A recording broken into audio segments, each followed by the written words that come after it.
Good Tuesday morning, everyone. Welcome back. You're watching the Kaiser Report. We're here to talk to you a little bit more about the season that we're in, which is the Advent season. It takes 4 weeks of Advent before the birth of Christ, and we celebrate this by lighting candles or using a calendar, an Advent calendar. But let me explain to you what the 4 weeks are for. Hope, peace, joy, and love. This is what we're going to experience this month, and I hope and pray that all of you are getting ready for the incoming Christmas season as it is today. We look around this world any longer and we see pestilence, we see bad behavior, we see immoral actions on some parts. We see immigration that's out of control all through the European continent and most of the United States that was let go out of control over 4 years of an open border. That doesn't mean that these people that are seeking asylum here or that need to better their lives, whether through jobs or just looking for a better chance at understanding what a true democracy is. Yes, we have criminal element that comes along with the good people. Unfortunately, it has been that way since the dawn of time. We know all about the original sin that took place in the Garden of Eden with the forbidden fruit, which caused us to be separated from each other, from animals, and from, in some cases, the true God. This is a time of year when we need to celebrate. Yesterday was the Feast of the Immaculate Conception. There were a lot of people in church. People are going back to church. They know the power of the Immaculate Heart of Mary. We explained most of that to you yesterday. And today we're here to talk about the true meaning of Advent. What does it all mean? Hope. We need hope to survive in this very difficult life that we have made for ourselves. Peace. We pray every day for peace. It doesn't look real good in the Ukraine situation right now, as Zelensky is not going to accept some of the terms for peace between he and the Russians. We need to pray and pray hard that that takes place. The joy of the season is in the faces of every child that you see walking through a department store, on a street corner, or out in a field playing ball. They're excited because they know that something is coming. We get lost in the commercial end of Christmas and have for many, many years. But let's get back to the true meaning of Christmas, and let's instruct those children on how to behave for the coming of Christ. Let them be educated in what the Bible and the Catechism has taught us. We've had many, many prophets through the years that proclaim the good word. We hear this through many religions. There's a common thread that runs through all religions through this world, and that is the belief in a higher power, someone who has the world in hand. Railing against the church's doctrine has been tried and failed. There is a resurgence right now in the Christian society and people going back to their places of worship, such as their churches, their synagogues, and their mosques. Yesterday was the start of Hanukkah. I would like to say Happy Hanukkah to all of our Jewish listeners and friends, which I have many. It's a celebration of life, hope, peace, joy, and love that these seasons bring to us. We should not abuse it by doing harm to anyone or not following the rules of engagement with Christ and his love for us. I love this time of year. I love the winter. It brings a view of the leafless trees in the forest that will be rebirthed come the spring. And it's a wondrous thing to watch, as is every day that you wake up. Look at the sky and thank the Lord for another beautiful day. Some will say, well, it's rainy or it's going to snow today.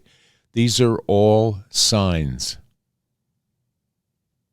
Signs that we need to be once again aware of and not throw to the side for commercial interest or the fact that we want to receive presents and give presents.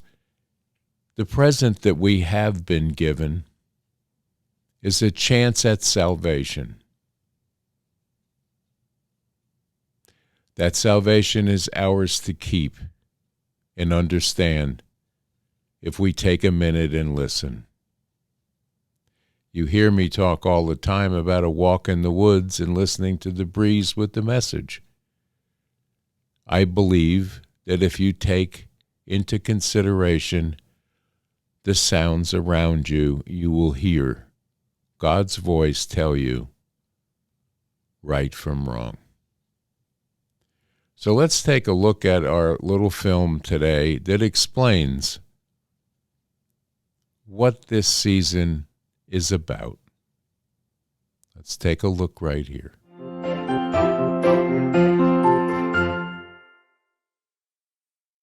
The weeks leading up to Christmas are called Advent. For Christians around the world, this is a time of hope and expectation, and a chance to remember God's arrival on earth as the baby Jesus. The days of December are counted down with Advent calendars and candles. But do you know the meaning behind these traditions? Advent starts on the fourth Sunday before Christmas and ends at midnight on Christmas Eve.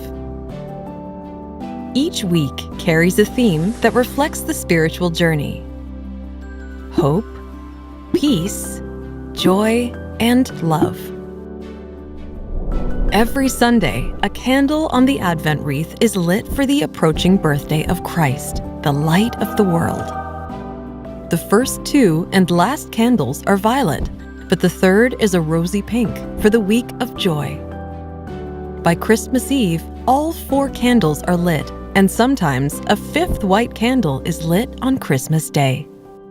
The circle of evergreen leaves reminds Christians that God's love is without end. Advent calendars are a popular way of marking progress towards Christmas. Each day, a flap is opened, traditionally revealing an image or prayer that encourages believers to grow closer to Christ. Some Christians also decorate a Jesse tree. Named after the father of King David, it celebrates the Christian belief that Jesus is the fulfillment of prophecies in the Hebrew Scriptures. Each day, a symbol is added reflecting Jesus' Jewish ancestry and telling the Christmas story. In the final week of Advent, the O antiphons are read. These are ancient verses from the Hebrew prophets and addressed to God. Each starts with an O, expressing a longing for the coming of Christ.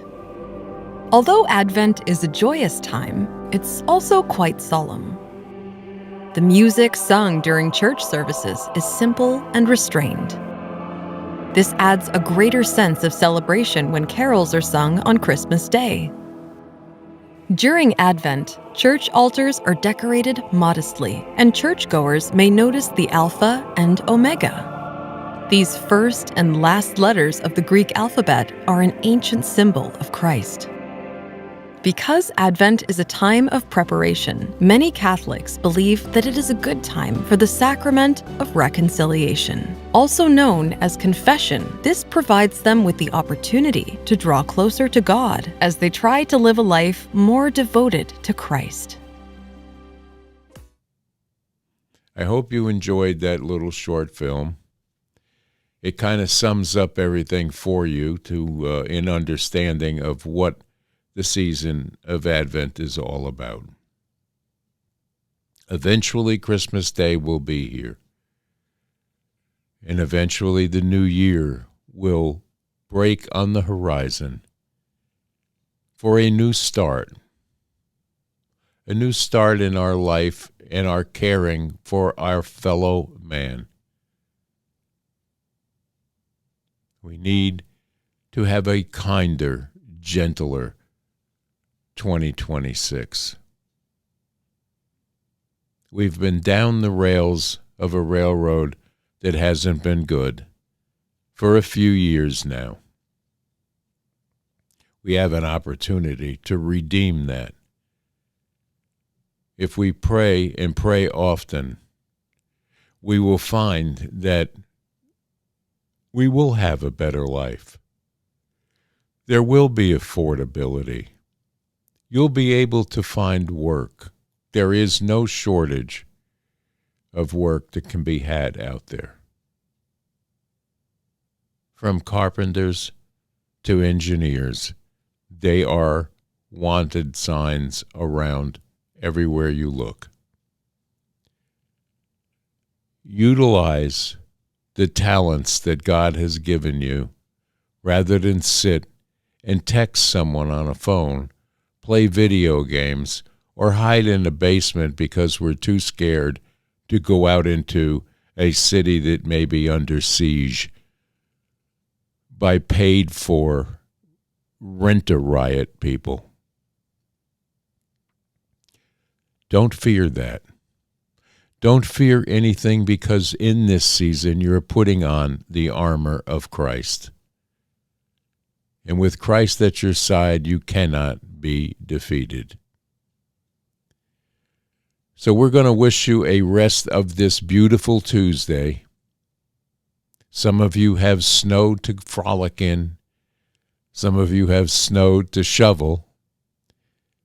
Look at it as a good thing. Look at it as being given a beautiful season to celebrate in.